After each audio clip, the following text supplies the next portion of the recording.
Hello everyone and welcome back to Layton Junction. This is Layton Junction Junior, Richard back again. I hope you're not getting sick of me yet. Right, so as I said in my previous video about the Class 50, as you already know, I put my hands up, I did use the wrong speaker, which I know now. So what I did was, what Alan did was, he went on, he gave Richard at roads&rails a ring, and Richard recommended a speaker, well actually two speakers, sorry. So we did get two speakers and we decided to use this one, which is an extra bass speaker from Richard at roads&rails. And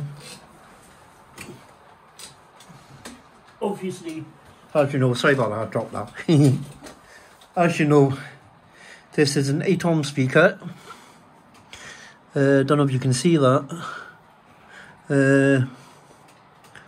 See if we can get it to zoom in on it. It's an 8-ohm speaker, and from what Richard said, they sound pretty good. So this is a speaker I'm going to fit. And what I'm going to do is I'm going to put the speaker sideways like this, next to where the chip is. Obviously join the wire and have it like that. So that's what I'm going to do. But the first thing I am going to do is, I've been told by quite a few YouTubers that this fan housing at the back here drains the motor quite a lot. So what I'm going to do is, I'm going to take it off, because apparently there's not really much use for it. And you know, I mean, some people for aesthetic reasons, I suppose, will enjoy like seeing the fan going round, but apparently it is quite a big massive drain on the motor.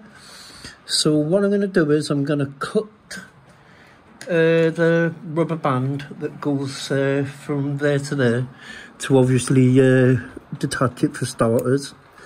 Then I'm going to pull that out. I know you're probably sitting there screaming at me, what are you doing to the Class 50? So there you go. So I've took that off, and then that detaches it from the engine itself and from the motor.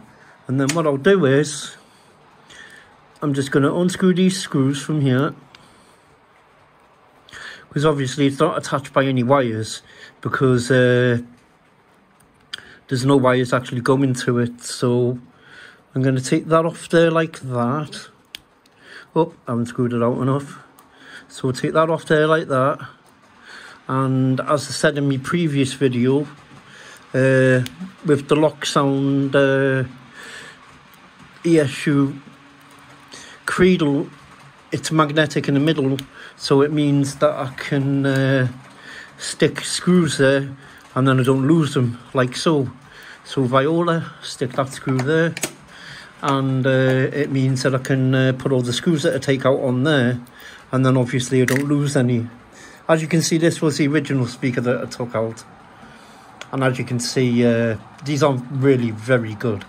I mean, they're okay, I suppose, but, you know, if you want to add a bit of oomph to your engine and, you know, give it that extra bit of beastiness, then really you want to go for an extra bass speaker, if you want my opinion about it. I mean, each to their own opinion about stuff, but to me, the extra bass speakers do the engines the world of justice, you know, and they are really, really nice. And once like they're set up and done properly and put in your engines, as you've heard on the Class 41 that I did in my previous video, they sound absolutely tremendous and give the engine a lot more character. So I'm just going to take that screw out there. That was a bit stiff in the hole there, so if you're taking that out, don't forget these screws can be quite stiff to get out. Right, so be careful not to pull any wires off like I've just nearly done there. And obviously just pull it off, and there you go. And as you can see, that is quite a waste of space. You know, that is quite a lot of space that's wasted there. In fact, I might put the speaker there. Might be a better idea, because it's under the grill, and measure and put a piece of cardboard there. So in the MacGyver coming up, Does Alan have cardboard? You do? Right, so could you just come and measure this, please, Alan? I need a piece of cardboard that will fit along, right along there, please. What's up? Oh, mark it, mate. That's not long enough, but I could use it at the front there. Actually, that's just the right width, so that's fine. So as you can see there, what my plan is to put a piece of cardboard along there and put the speaker at that end, because if I remember rightly, the grill is at that end. So that'll give the speaker, that'll be like helpful for the sound from the speaker. So I'm gonna glue this onto here, and then put the speaker at that end where the grill is. So that's the idea. Can you come and glue this down for us, please, Alan? You know what I'm like for sticking my fingers together. Yeah. Do you want to jump where I am? No.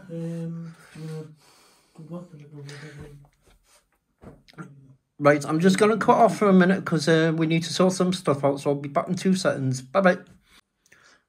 Hello everyone, and welcome back to Layton Junction Junior. So sorry about that, guys. I was just getting all my stuff sorted out. Alan did point out that I didn't have anything ready, which I didn't. So what I'm going to do now is I'm just going to do a little bit of soldering, solder the speaker on. Obviously, as you know, if you watch my videos, I like to use this tinning pen, sorry, this flux pen, just to add the flux onto the end of the wire. And what I'll do is, if you just want to have a quick look at it, it is the Chip Quick CQ4LF pen, and it's actually really good for putting flux on.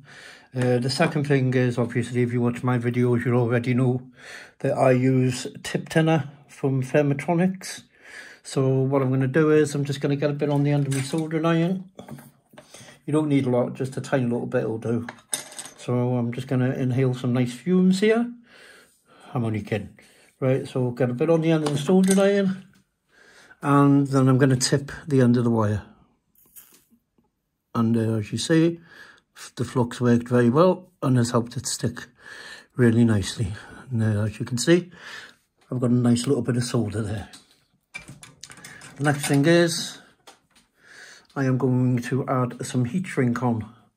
Obviously, as I explained in the previous video, to stop the wires from obviously touching each other and fusing anything or shorting anything out. So I'll just push that down there.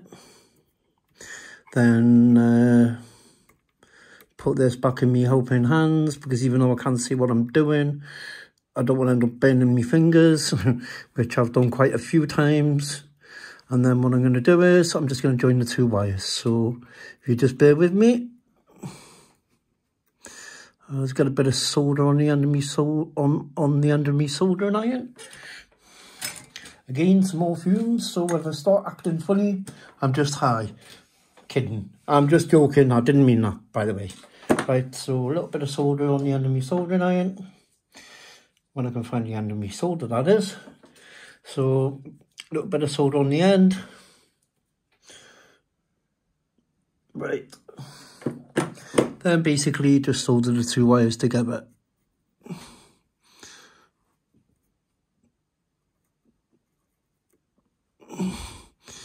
And there you have it. And that's a perfect solder. And as you can see, it's stuck perfectly well. Nice bit of soldering. Then I'm just going to pull this heat shrink up. And if I have to scan them very nicely, if you'll light that and just shrink it on for me, so I don't end up burning myself, please.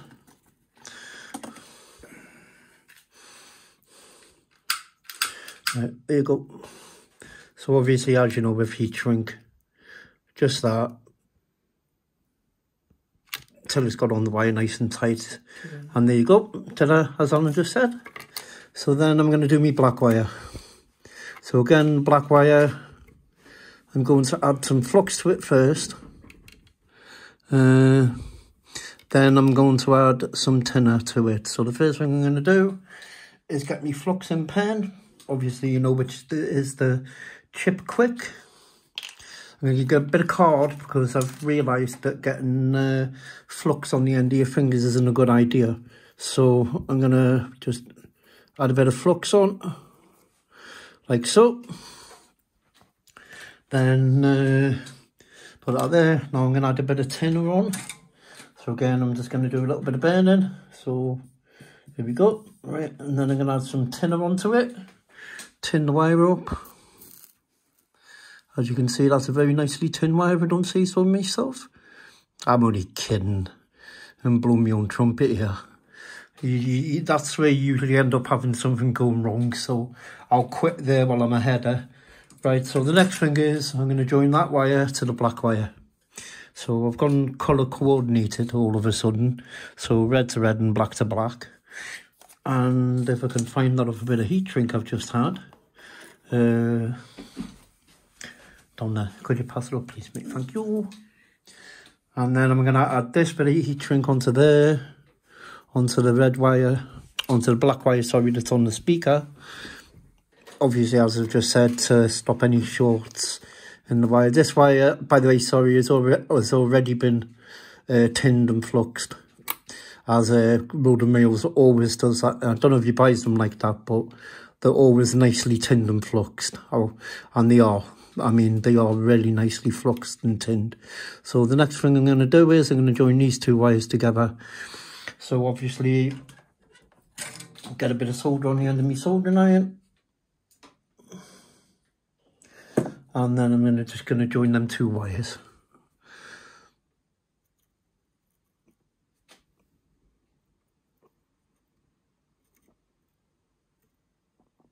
Right, and there you go. And as you can see, nice bit of soldering again. Let go. There you go. Stuck first time. Happy, happy, joy, joys. As you see, nice stick. Then I'll get Alan to bring the lighter back over, which I couldn't find the other day. And then if you can just go over that one, please, Alan.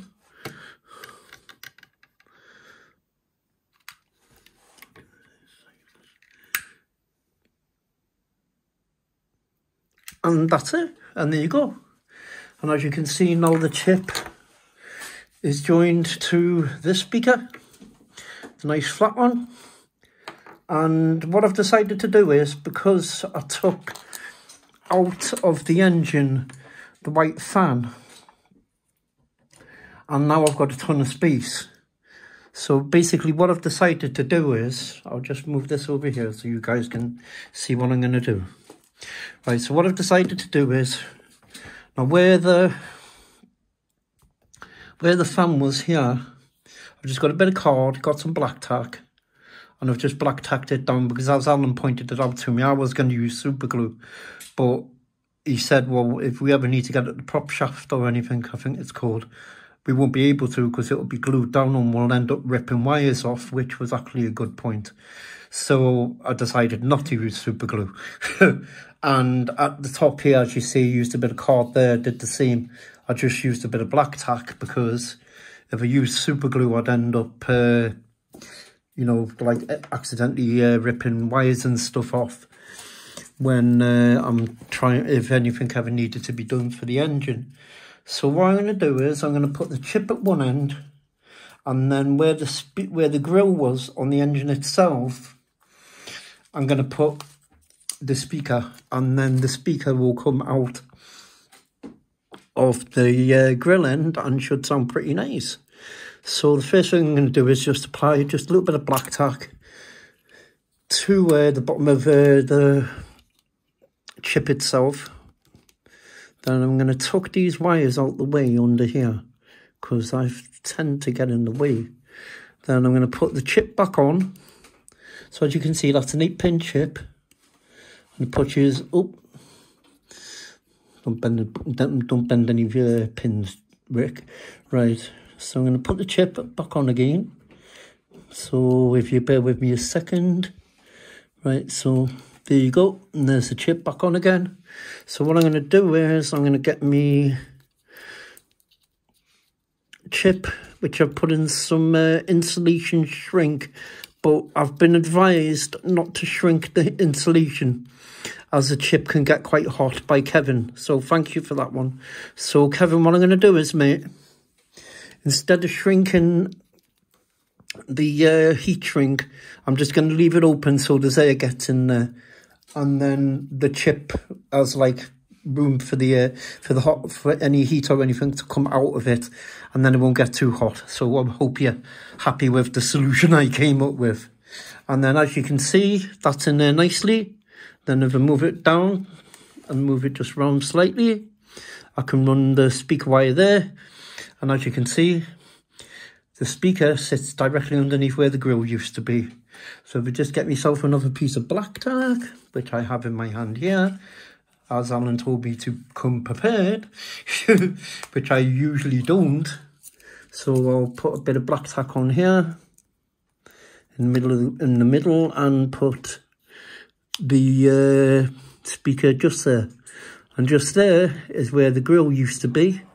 So this should sound pretty nice. Then I'll just tuck those wires in there, out the way, and job done. And there you go, and that's that done. And as you can see, the cradle itself is a very useful piece of kit. So if you've got a spare 20 quid and you do a lot of work on engines, I can highly recommend getting one, because they are brilliant. So as I said, this is the Class 50 that I've just done. The Network Southeast, which is it London, is it on? Or Southeast? I'm not actually sure. If anyone knows in the comments, please feel free to correct me. So basically, because I'm using this nice cradle thing, I can just put that top on there like so, and then basically slide it down, and there you go. Goes together first time, no problems whatsoever. No problems whatsoever, just clip it into place. So now what I'm going to do is, sorry, I'll shut up for a minute. Right, so there you go. So as you can see, it goes back together perfectly. No problem at all. As you can see, everything's in place where it should be. So what I'm going to do is now I'm going to put it up on the track.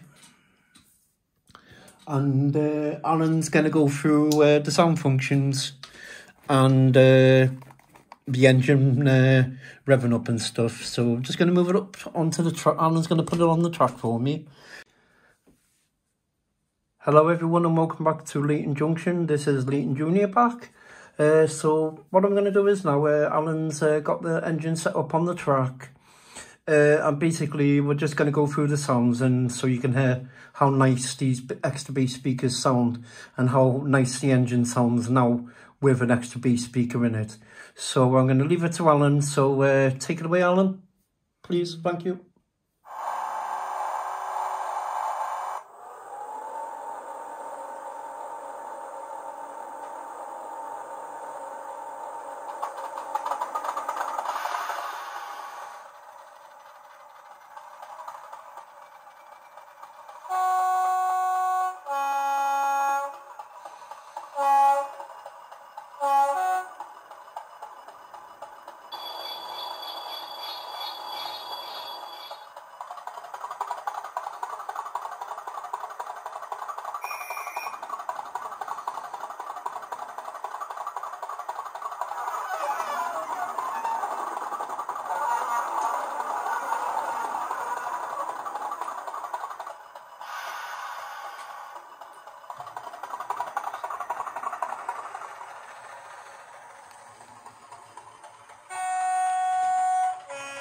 So there you go everyone, and I hope you enjoyed the video. I'm going to be doing a few more videos over the next few months. I'm going to be doing some sound writing videos again with the ESU lock programmer, programming some engines, and I'm going to do a couple more speaker soldering videos. I really do hope you are all staying safe. Please everyone, stay safe, stay home, don't go out if you don't need to. You know, all us guys in the train community are all the same. You know, we all stick by each other. You know, everyone look out for everyone else. So I hope you enjoyed the video, and thank you for everybody who gave me all the input and helped me choose which speaker to get and the right speaker to get, because that was really nice of you guys, because I was actually unsure which speaker to get. You know, I was unsure if it was an 8-ohm or if I should use 2 4-ohms. So thank you very much. I think it was Simon that wrote the big thing about telling me how to do it. So thank you very much, Simon. Thank you, Kevin, for the advice about the chip. I really do appreciate that, mate. That is really good advice. Thank you. And I hope you're all good and stay safe, and bye for now. Ta-ra.